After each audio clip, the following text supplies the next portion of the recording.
Assalamualaikum warahmatullahi wabarakatuh. Halo semuanya, salam sejahtera bagi kita semua.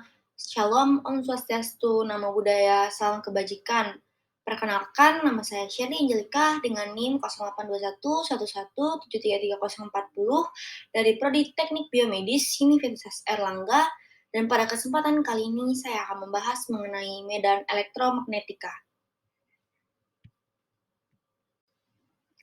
Berikut adalah subbab yang akan kita bahas pada video kali ini, yaitu yang pertama adalah penjelasan dari persamaan Maxwell, kemudian yang kedua adalah mengenai salah satu aplikasi dari persamaan Maxwell dalam kehidupan sehari-hari, dan yang ketiga atau yang terakhir yaitu mengenai bahasan salah satu jurnal internasional mengenai dampak dari radiasi elektromagnetik bagi anak-anak. Tanpa berlama-lama lagi, kita akan segera membahas satu persatu dan mendalami rumus-rumus yang ada dari persamaan Maxwell. Sebelumnya, apa itu persamaan Maxwell? Persamaan Maxwell merupakan himpunan 4 persamaan diferensial parsial yang mendeskripsikan sifat-sifat medan listrik dari medan magnet dan hubungannya dengan sumber-sumbernya, yaitu muatan listrik dari arus listrik menurut teori elektrodinamika klasik. Kemudian keempat persamaan ini tuh digunakan untuk menunjukkan bahwa cahaya adalah gelombang elektromagnetik, dan secara terpisah keempat persamaan ini tuh masing-masing disebut sebagai hukum Gauss untuk magnetisme, kemudian hukum induksi Faraday, dan terakhir adalah hukum Ampere. Dan terakhir adalah keempat persamaan ini dengan hukum Lorentz merupakan kumpulan hukum lengkap dari elektrodinamika klasik. Ada dua perumusan umum persamaan Maxwell yang dijelaskan dalam video kali ini, dan keduanya itu sama-sama ekuivalen. Perumusan pertama memisahkan muatan terikat dan arus terikat yang mana muncul dalam konteks dielektrik pada bahan magnet dari muatan bebas dan arus bebas.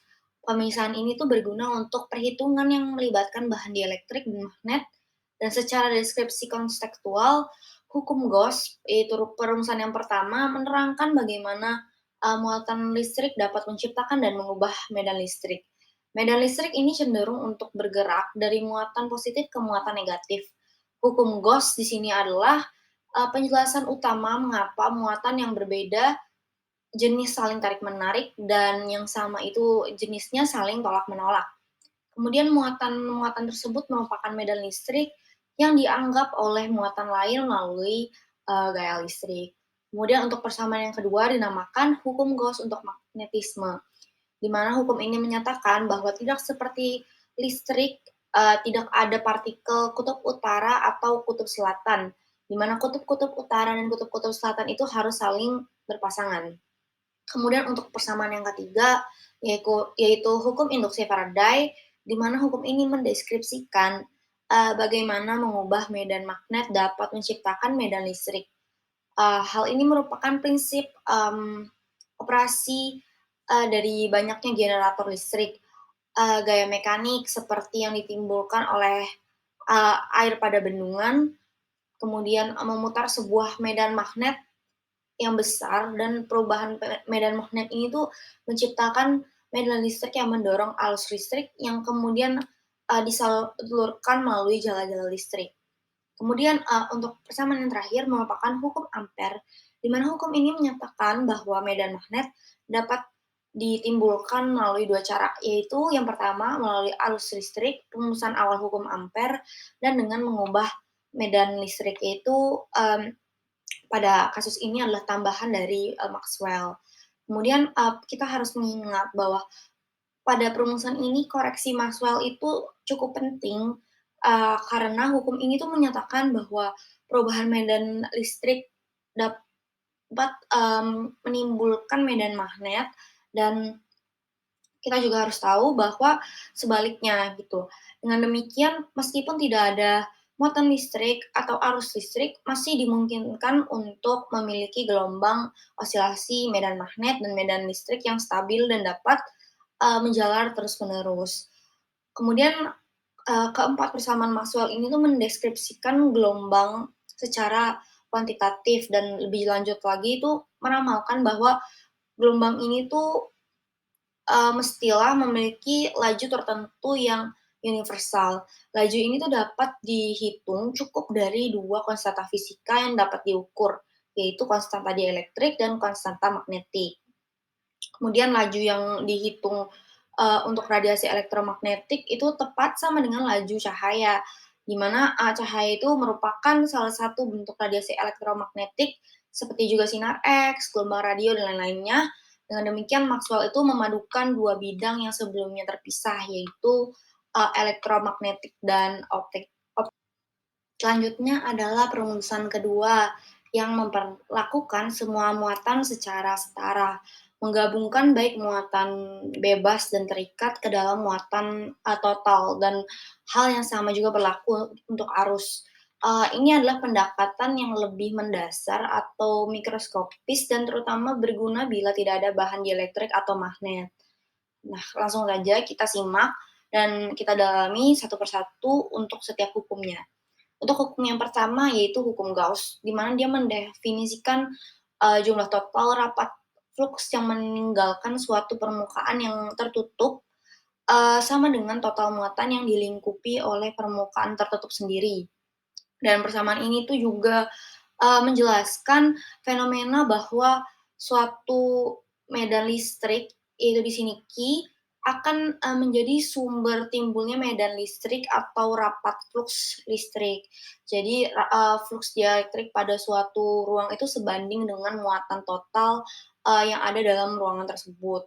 Kemudian untuk, perumusan yang kedua itu yaitu hukum Gauss untuk magnetisme, di mana di sini tuh menjelaskan bahwa, tidak ada yang dinamakan muatan magnetik sebagai sumber medan magnet. Kayak adapun muatan listrik hanyalah akan menghasilkan medan listrik. Medan magnet itu hanya dihasilkan, mmm, oleh medan listrik yang berubah terhadap waktu, seperti yang dijelaskan pada hukum Ampere, di mana bentuk diferensialnya itu merupakan bentuk matematik dari fenomena fisika bahwa tidak ada medan magnet satu kutub, yaitu monopol magnetik, dan selalu ada dua kutub, yaitu kutub utara dan kutub selatan. Kemudian untuk perumusan yang ketiga, di mana dinamakan adalah hukum induksi Faraday. Di sini didefinisikan dari persamaan ini bahwa jika ada rapat flux listrik, di sini adalah B, yang berubah terhadap waktu dan menembus suatu bidang yang dikelilingi lintasan tertutup, maka akan menghasilkan medan listrik. Di sini adalah E, yang arahnya itu sesuai dengan arah lintasan tertutup tersebut, yang dimana di sini adalah mengelilingi bidang DS. Dan arah rapat flux magnetik ini yaitu B, dan arah medan listrik E ini sesuai dengan aturan kaidah tangan kanan. Kemudian persamaan tersebut tuh juga dapat menjelaskan bahwa medan magnet itu berubah terhadap waktu dan menghasilkan medan listrik. Dan pada persamaan ini tuh terdapat tanda negatif yang di sini tuh mengindikasikan bahwa arah dari GGL atau induksi magnetik itu melawan perubahan yang menghasilkan GGL tersebut. Kemudian untuk perumusan yang terakhir yaitu perumusan hukum Ampere, di sini melalui persamaan ini menjelaskan bahwa jika ada rapat arus J, maka ada rapat flux listrik D yang berubah terhadap waktu dan menembus suatu bidang DS yang dikelilingi lintasan tertutup. Maka akan dihasilkan medan magnet H yang arahnya itu sesuai dengan lintasan tertutup tersebut, di mana di sini mengelilingi bidang DS. Kemudian sama dengan hukum Faraday, arah medan H itu medan magnet H itu dan rapat arus J dan rapat listrik D itu adalah sesuai dengan aturan kaidah tangan kanan. Kemudian ada juga 3 kemungkinan untuk menghasilkan medan magnet H, yaitu yang pertama, medan magnet itu hanya dihasilkan oleh rapat arus J saja. Kemudian yang kedua itu medan magnet hanya dihasilkan oleh rapat flux listrik D yang berubah terhadap waktu, di sini adalah T, dan yang terakhir, medan magnet ini dihasilkan oleh keduanya, yaitu baik rapat arus magnet maupun rapat flux listrik D yang berubah terhadap waktu. Karena tadi kita sudah menjelaskan secara rinci, keempat persamaan Maxwell, maka, kita dapat menyimpulkan bahwa persamaan Maxwell itu secara umum diterapkan pada, rata-rata makroskopis dari medan yang sangat bervariasi pada skala, mikroskopik di sekitar masing-masing atom, di mana di tempat tersebut itu juga medan juga mengalami efek kuantum. Hanya bila dipahami sebagai rata-rata, kita dapat mendefinisikan besaran seperti permivisitas, terus permeabilitas magnet bahan, dan pada aras mikroskopis, persamaan Maxwell dengan mengabaikan efek kuantum itu dapat mendeskripsikan medan, muatan, dan arus dalam ruang hampa. Namun pada level rincian ini tuh kita harus memperhitungkan setiap muatan, bahkan pada level atomik yang secara umum itu merupakan masalah yang intractable. Selanjutnya saya akan membahas mengenai aplikasi dari persamaan Maxwell dalam kehidupan sehari-hari. Yang salah satunya adalah pada video kali ini kami akan membahas mengenai jaringan wireless atau wireless network. Jadi untuk menghubungkan suatu komputer yang satu dengan lainnya maka diperlukan adanya jaringan wireless. Ada 3 komponen yang dibutuhkan supaya komputer-komputer yang berada dalam wilayah itu bisa mengirim dan menerima data dari dan ke sesamanya, yaitu yang pertama ada sinyal radio atau radio signal, kemudian yang kedua ada format data atau data format, dan yang ketiga adalah struktur jaringan atau network structure. Nah, di sini dijelaskan juga bahwa cara kerja wireless LAN itu dapat diumpamakan seperti cara kerja modem dalam mengirim dan menerima data. Jadi saat kita mengirim data, peralatan-peralatan wireless tadi itu akan berfungsi sebagai alat yang mengubah data digital menjadi sinyal radio. Lalu saat menerima data, peralatan tadi itu berfungsi sebagai alat yang mengubah sinyal radio itu menjadi data digital yang bisa dimengerti dan diproses oleh komputer. Nah, dalam persamaan tersebut, Maxwell itu berhasil menunjukkan fakta bahwa setiap perubahan yang terjadi dalam medan magnet itu diciptakan oleh medan-medan listrik. Dan sebaliknya, setiap perubahan yang terjadi dalam medan-medan listrik itu akan menciptakan medan-medan magnet.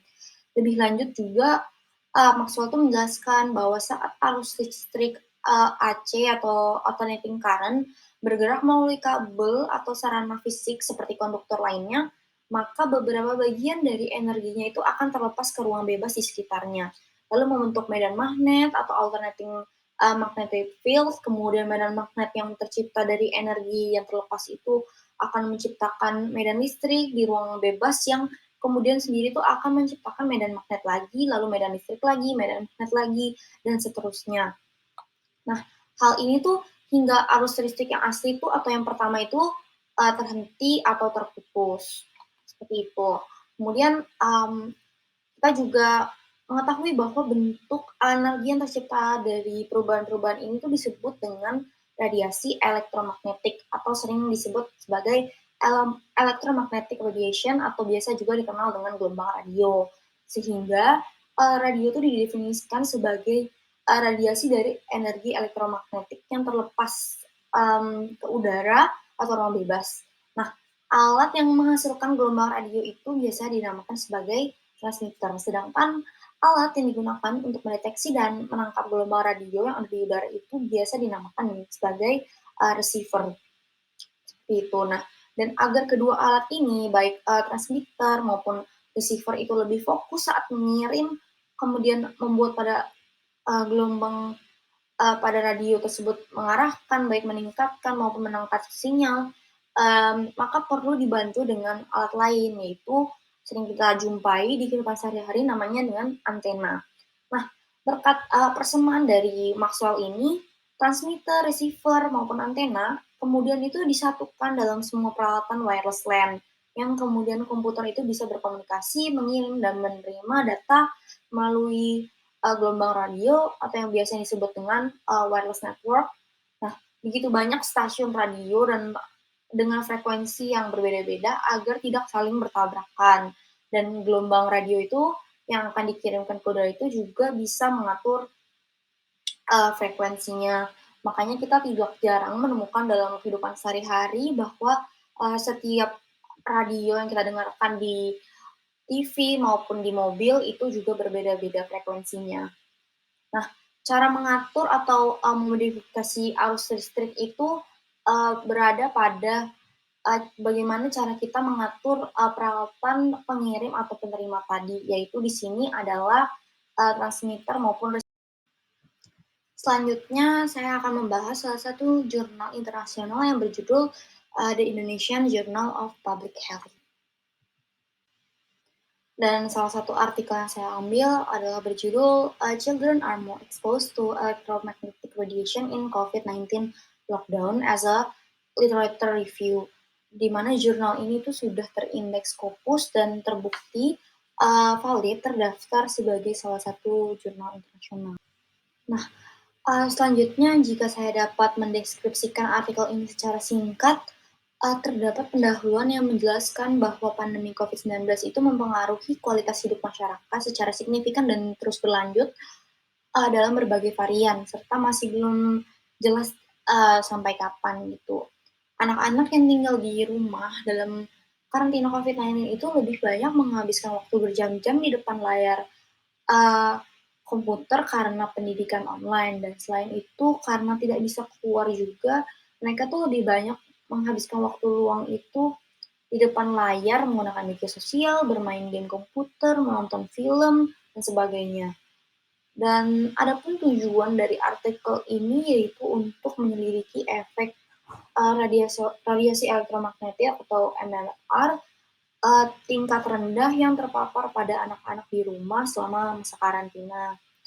Metode yang dipakai dalam, artikel ini adalah kajian literatur atau literatur review dengan hasil sebagai berikut, yaitu selama masa karantina penggunaan perangkat telekomunikasi oleh anak-anak itu seperti televisi, tablet, smartphone, dan komputer itu sangat meningkat. Ditentukan juga bahwa jangkauan radio, frekuensi atau frekuensi radio, WiFi, solar listrik, cahaya, Bluetooth itu meningkat di lingkungan rumah. Dan medan listrik dan medan magnet ini terpancar dari perangkat yang mengandung, electromagnetic radiation dan dapat membahayakan kesehatan anak-anak yang secara struktural itu lebih sensitif terhadap daripada orang dewasa. Sehingga dapat disimpulkan tuh bahwa adanya kekhawatiran bahwa anak-anak yang tinggal di rumah selama masa pandemi itu akan menghadapi kesehatan di masa depan karena lebih banyak terpapar oleh EMR atau electromagnetic radiation. Nah, pada kesempatan kali ini, eee, saya itu sudah menghubungi salah satu pengarang dari artikel ini, yaitu Dr. Siwel Karaca. Beliau ini merupakan asisten peneliti di Departemen Onkologi Radiasi Fakultas Kedokteran Universitas Akdeniz dari Turki. Kemudian saya juga sudah berkesempatan untuk mengadakan diskusi singkat melalui email dengan mengajukan beberapa pertanyaan, yaitu dapat dijabarkan sebagai berikut. Yang pertama adalah bagaimana radiasi elektromagnetik tingkat rendah itu dapat membahayakan kesehatan anak-anak. Nah, jika anak-anak itu terpapar radiasi semacam ini secara terus-menerus setiap harinya, diperkirakan tuh berapa lama atau waktu yang dibutuhkan untuk menyebabkan kerusakan tubuh yang fatal gitu. Mengingat karena, MMR ini yang dipancarkan oleh peralatan rumah itu biasanya itu kan rendah, tergolong rendah. Kemudian untuk pertanyaan yang kedua adalah, ketika gelombang elektromagnetik itu berenergi rendah memasuki organisme, bagaimana gelombang itu tuh diserap oleh tubuh gitu. Dan bagaimana sistem saraf itu menjadi salah satu, target yang paling sensitif dari EMR gitu.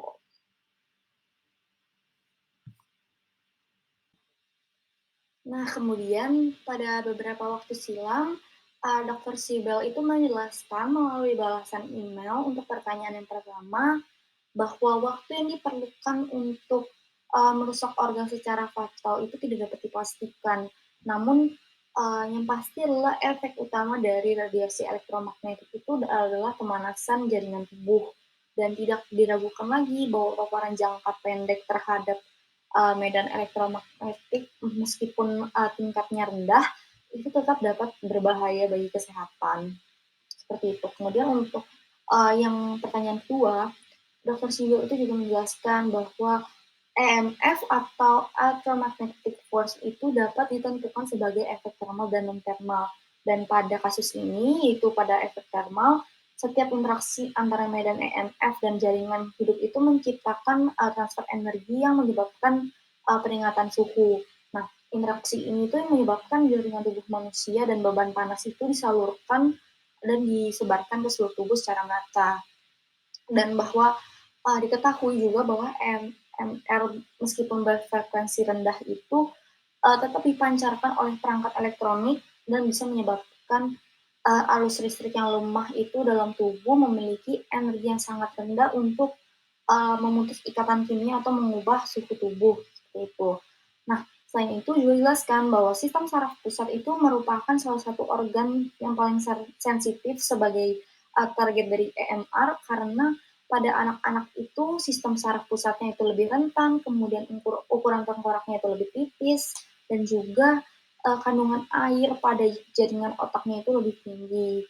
Maka itu dijelaskan pula dan dapat disimpulkan bahwa poin utamanya adalah bahwa laju perkembangan ini membuat mereka itu atau anak-anak itu lebih rentan terhadap efek dari EMR atau electromagnetic force. Selanjutnya, berikut ini merupakan daftar pustaka yang saya gunakan sebagai referensi atau acuan dalam video kali ini. Sekian bahasan mengenai medan elektromagnetika yang dapat saya paparkan. Kurang lebihnya saya mohon maaf dan untuk perhatiannya saya ucapkan terima kasih.